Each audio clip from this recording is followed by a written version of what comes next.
Espace public et ordre public. S'appliquent les règles juridiques relatives à la neutralité du service public et à l'occupation temporaire du domaine public. Mais les libertés fondamentales d'expression, la liberté religieuse, voire l'exercice d'un culte, de même que la nécessaire et constante prévention des troubles potentiels à l'ordre public, justifiant des restrictions à ces libertés, s'appliquent également. L'espace public, dont la loi du 11 octobre 2010 donne pour la première fois une définition juridique, est constitué des voies publiques ainsi que des lieux ouverts au public ou affectés à un service public. Si les libertés fondamentales s'y exercent, nul ne peut porter une tenue destinée à dissimuler son visage. Il existe certaines exceptions. Dans les lieux de culte ouverts au public, en période de carnaval ou autres manifestations culturelles, ou encore si cette tenue peut se justifier pour des raisons de santé. Cette règle vise tout particulièrement le voile intégral, le masque, la cagoule ou la capuche. La Cour européenne des droits de l'homme a validé cette interdiction, estimant qu'elle était nécessaire à la prévention du vivre ensemble. Une incertitude juridique demeure au sujet des notions d'espace public et de sphère publique. Ce principe de neutralité religieuse s'applique-t-il au strict espace public défini par la loi du 11 octobre 2010 ou s'étend-il à l'ensemble de la sphère publique? Ce principe de neutralité religieuse de l'espace public a des conséquences sur les droits et obligations des usagers du service public et sur les manifestations religieuses dans l'espace public.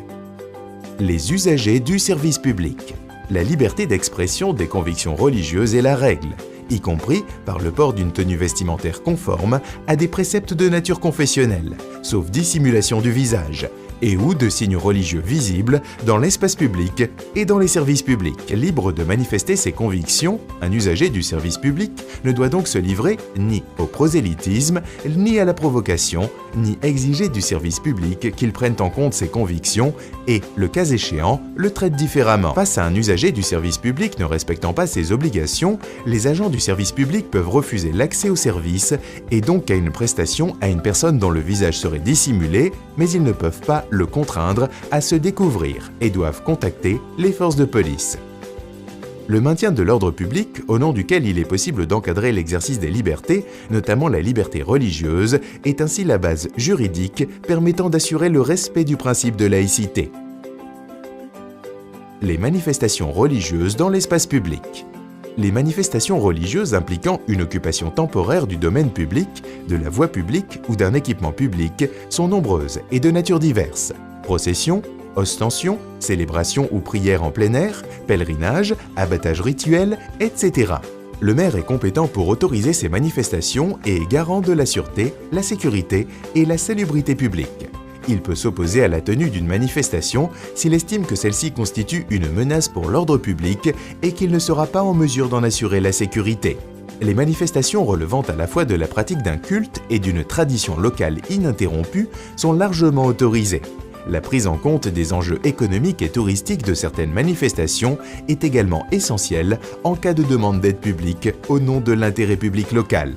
La mise à disposition à titre gracieux ou en location temporaire d'un équipement ou d'un espace public pour une manifestation ou une activité cultuelle est soumise aux mêmes règles, prévention des troubles à l'ordre public et respect des règles de sécurité, d'hygiène et de salubrité publique. Enfin, le motif de refus ne saurait être fondé uniquement sur l'objectif cultuel, justifiant la demande de mise à disposition. Les manifestations organisées par les autorités publiques sont, elles, strictement soumises au principe de neutralité, et les signes et symboles religieux ne doivent pas figurer sur et dans les bâtiments publics et ou recevant du public, la commune et les cloches des églises. À mi-chemin entre la manifestation religieuse dans l'espace public et les obligations du maire en matière d'ordre public, de tranquillité et de santé publique, doivent également être évoquées les plaintes régulières contre les sonneries des cloches des églises. Les interdictions de caractère général et absolu étant illégales, le maire ne peut interdire totalement les sonneries de cloches. Il lui appartient néanmoins de régler par arrêté municipal l'usage des cloches dans l'intérêt de l'ordre public et de concilier cette réglementation avec le respect de la liberté des cultes. Cependant, le fait de considérer que les sonneries des cloches font partie des activités professionnelles, culturelles, sportives ou de loisirs n'est donc pas non plus tranché. Une jurisprudence constate que le maire ne commet pas de faute en interdisant ou non le son des cloches le matin ou la nuit. les traditions locales, les riverains jouant un rôle déterminant, expliquant la variété des jurisprudences.